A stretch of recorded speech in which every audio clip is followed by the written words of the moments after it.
On this episode of Walk a Mile in Their Shoes, we are at the Diamond Summit Trailhead of the Mountain View Corridor. And our guest today will be Amy. Hi, my name is Amy. I have 4 kids and a husband.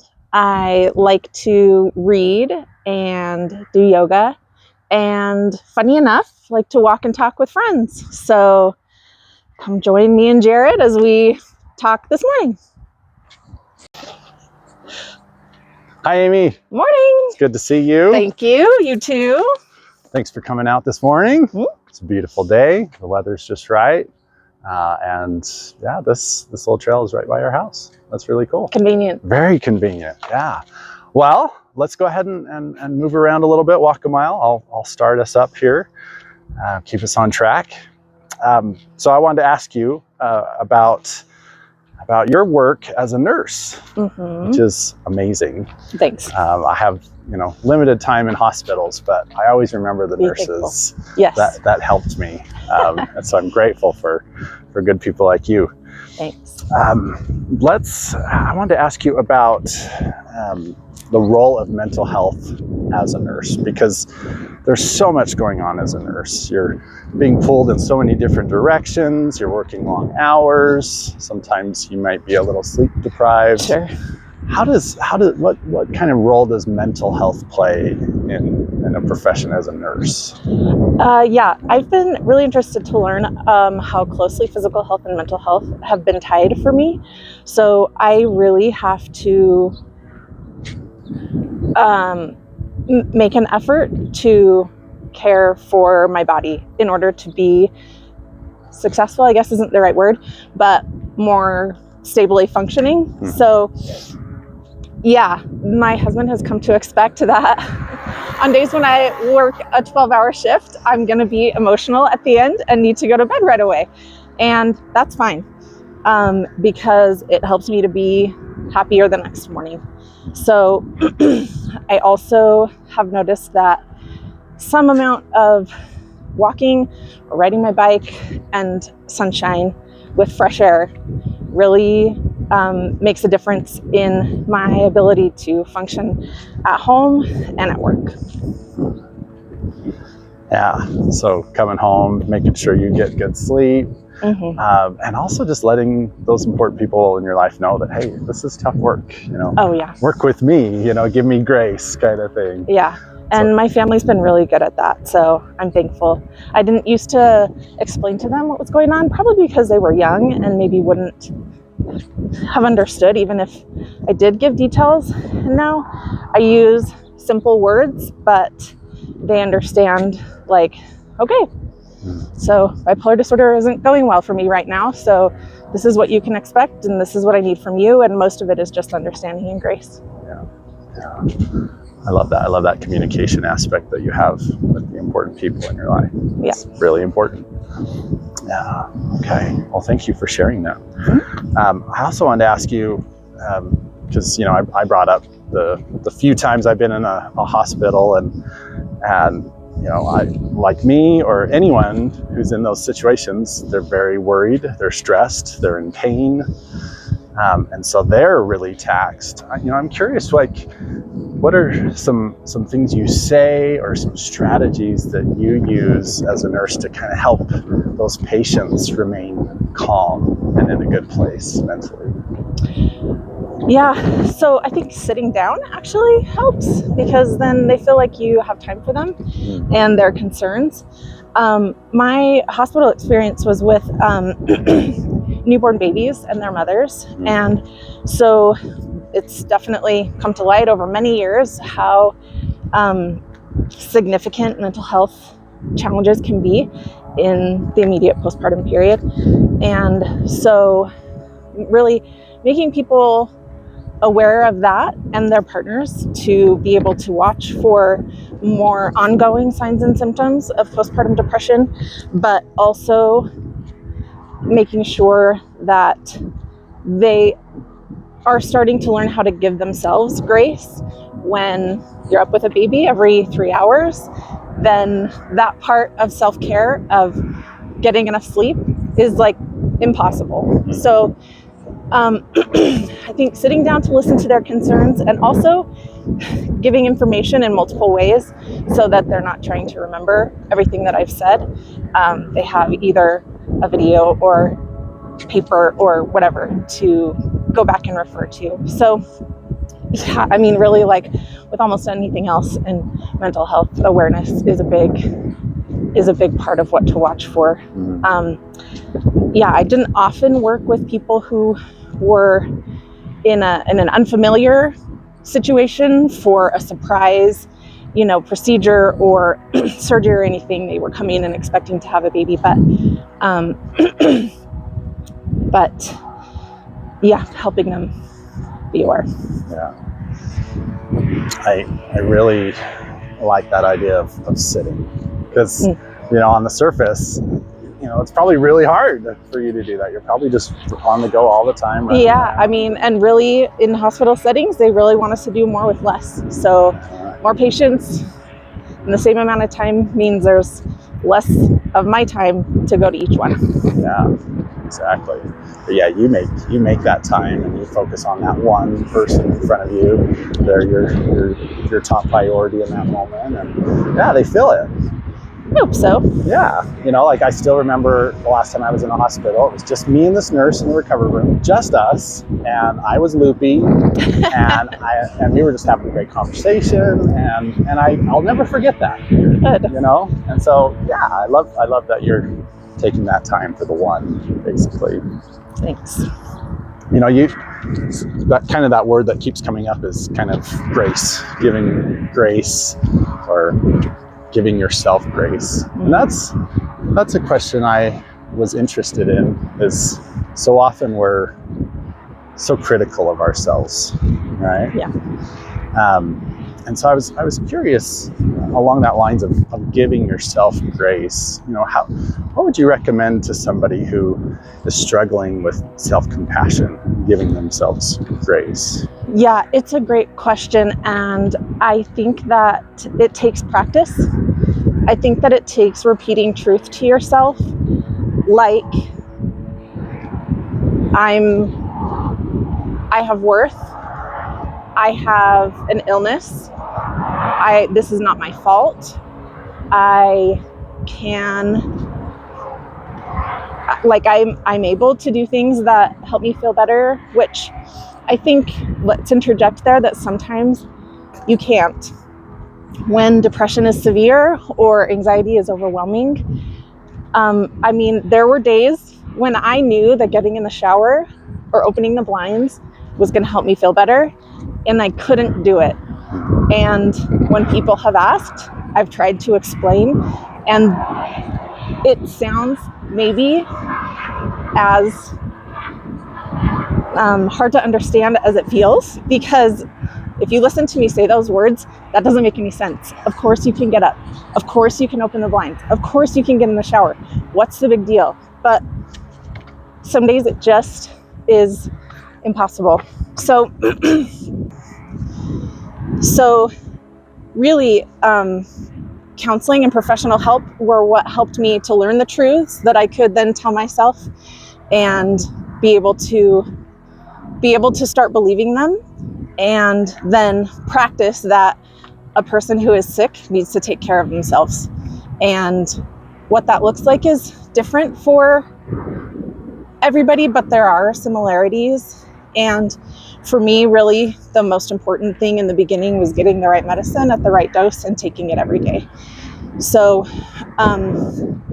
the question was more about compassion, but I think that care is part of compassion, and that really, I think the question is more like, how am I talking to myself? How do I feel about myself? How do I feel towards myself? How do I think other people maybe feel about me? Less about that, I think, but then if you feel compassion for yourself, you then feel like it's important to take care of yourself. Sounds like you've had a lot of experience in this area. Yeah, I've been practicing for 16 years. So. Wow, 16 years. Yeah. That's a long time. Feels like it. I based on what you said, like I said, you've got experience in this area. I wonder if you'd be willing to share a time or two when maybe your mental health was severely challenged and taxed, and kind of what helped you to get through that particular era. Yeah. So in 2017, I was seeing somebody at the University of Utah, and they are a teaching hospital. So that means that usually it was a psychiatric nurse practitioner, but they rotate through, right? They're there for 6 months, 18 months, something. So I was lucky if I saw the same provider more than one time, which was really difficult.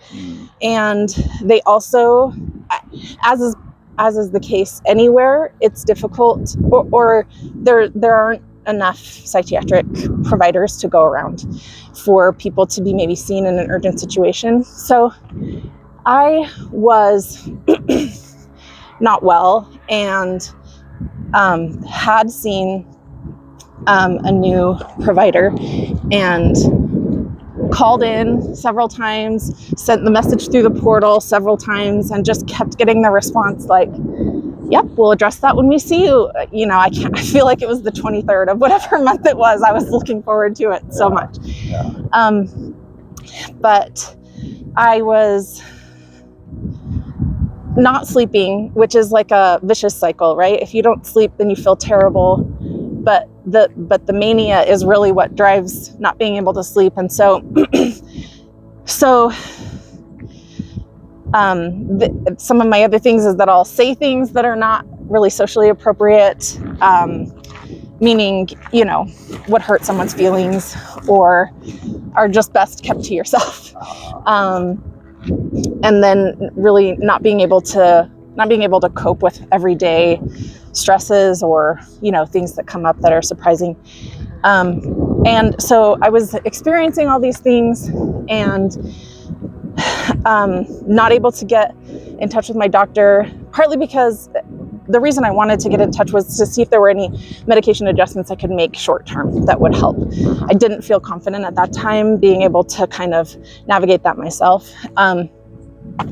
And so really what got me through were three things.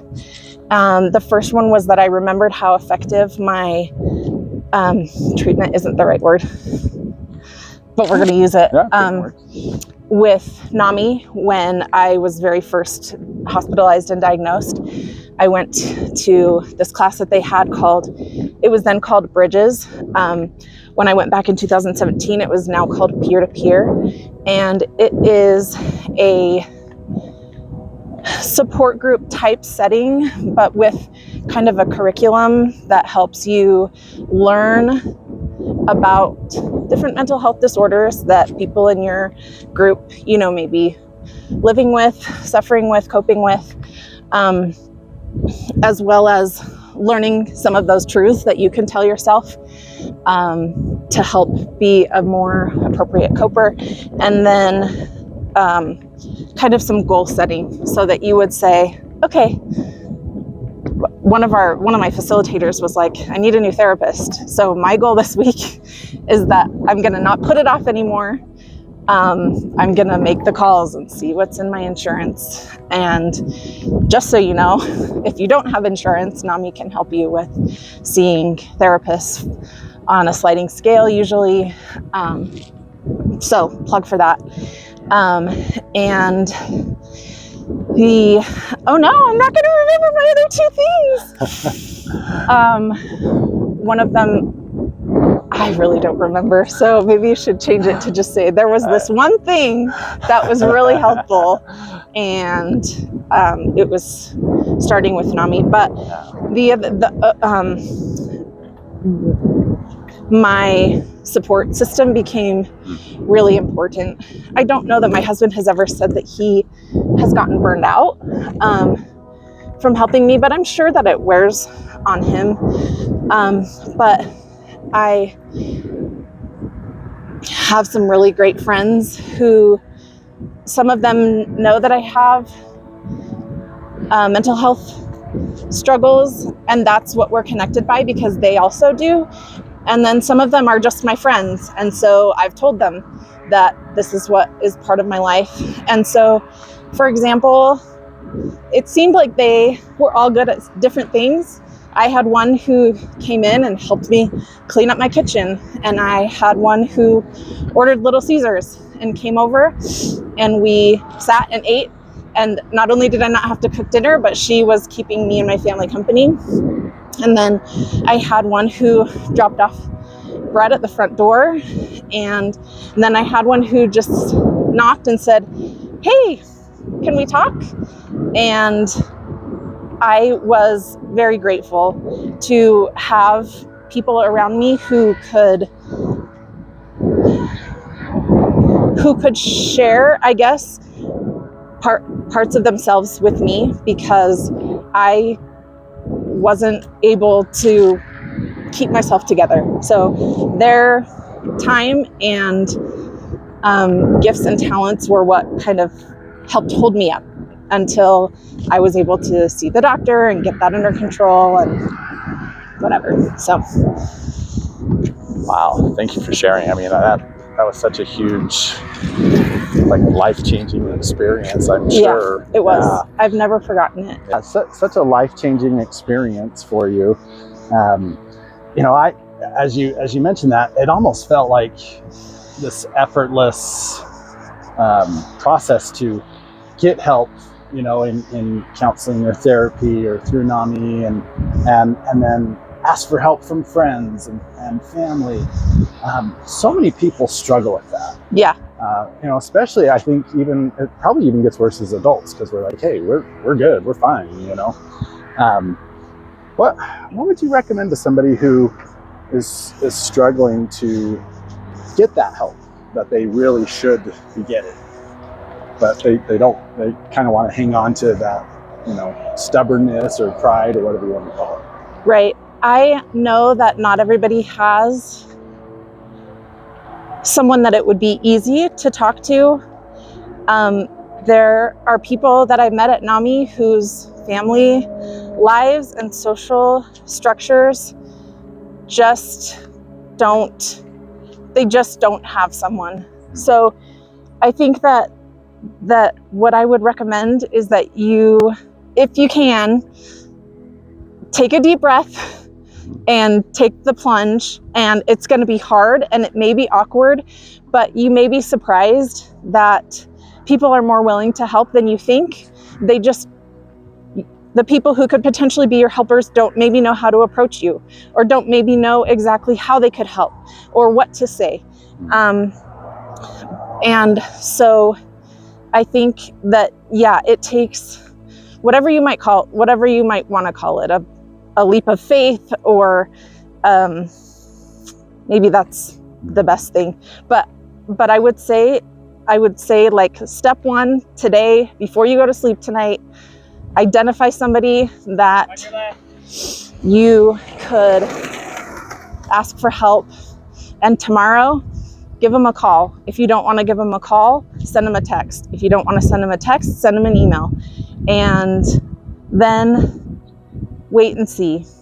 And if it can't be someone that you personally know, because there isn't someone like that, then give my friends at NAMI a call.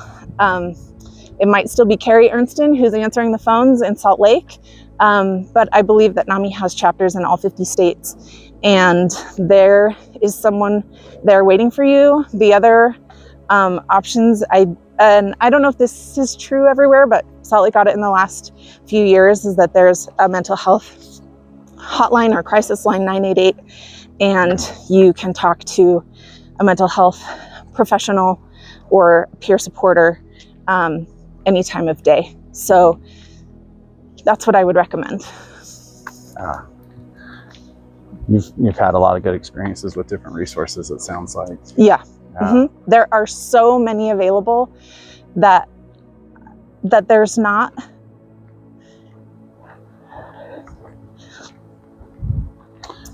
really a good reason to keep suffering, because because there are a lot of things that you can do to help. And if you can't do 10 things to help and you'll feel better in a few months, then choose one thing, see how it goes, and maybe you'll feel better enough to then choose another thing. I think that's wonderful to just start off with that one thing or that one person. Yep. That one way of communicating that's comfortable for you, and then work your way up from there. I think that's beautiful. Thank you for sharing that. Mm-hmm. So you've dealt with some really heavy life-changing experiences over the last decade plus. Mm-hmm. And we've talked about, therapy and counseling and really big interventions, right? Mm-hmm. I want to kind of scale it down to kind of more day-to-day things that you do. You mentioned getting enough sleep, right? Yeah. When, with the taxing job that you have. What are some other little day-to-day strategies that you use to keep that mental health strong? That's a great question. And it's another thing that takes practice in the beginning. Like sometimes making a checklist might help. As you're asking that question, I'm like really trying to rack my brain, like what do I do every day? And sleep for me is probably number one. Taking my medicine is number two. And then getting outside would be a number three. I could do better at healthy eating. I know some people do that really well, but that helps. Drinking enough water. But for me, it's probably those three: getting outside, taking my medicine, and getting enough sleep. Sometimes it's hard because I have teenagers, and for whatever reason, teenagers like to come in at night. And that's when they feel like talking. Mm-hmm. I don't know why. You probably know why. Yeah. But so then it's hard. My husband does a really great job, and sometimes I'm drifting off, and it's okay, but the kids also know that I have to get enough sleep. So yeah, it is kind of a vulnerable part of the day when we're at night, it's alone, it's like, oh, it's just me, I have my thoughts. Yeah. Let's go talk about it with somebody, so yeah, those are such important strategies, and things like that I kind of consider basic building blocks of mental health, Mm-hmm. Getting enough sleep, getting outside, connecting with people, taking medicine or vitamins or whatever, just Mm-hmm. to keep yourself feeling strong and healthy.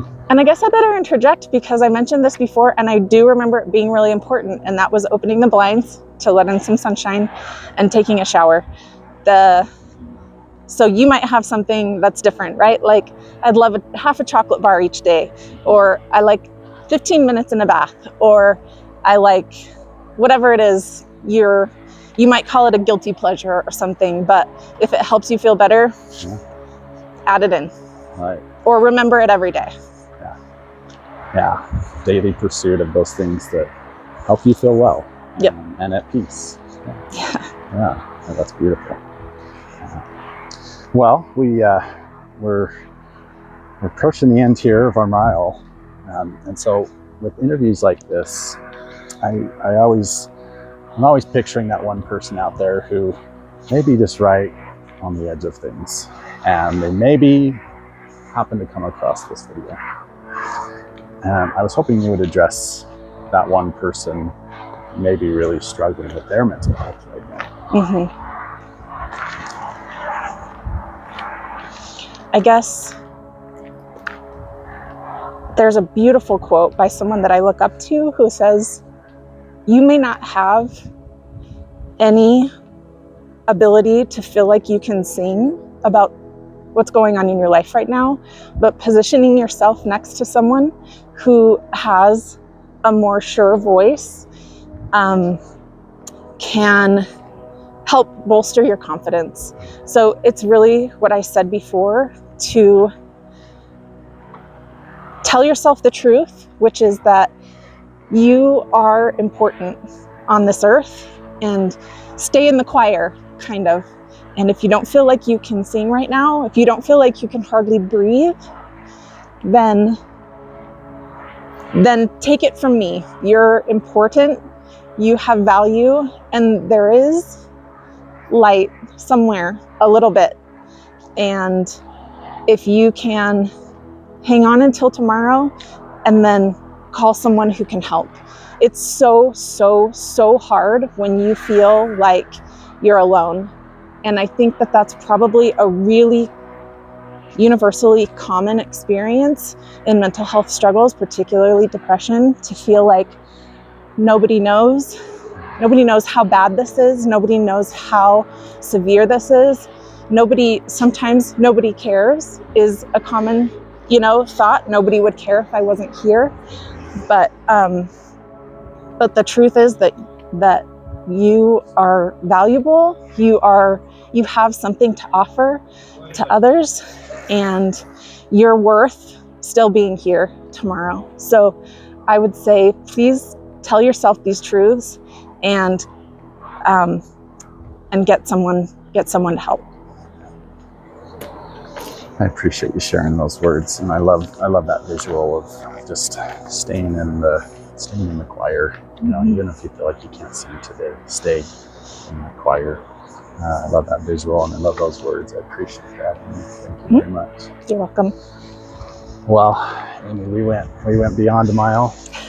We're having so much fun. Yeah. Why don't we go for 9 more? What do you say? I might need some water. Yeah. Good talk. All right. Well, I'll let you. We'll stop at 1 though. Okay. Today. Maybe Great. Another day we'll do another one. But I appreciate your willingness to share so many good resources. Sure. So many good insights and strategies. So I'm so grateful for you. Thanks. Appreciate all that you do for our neighborhood and just your willingness to help all the thanks. time. Yeah. So thank you, Amy. Yeah. I appreciate your time. You're welcome. Thanks a lot. All right. Yep. We'll see ya.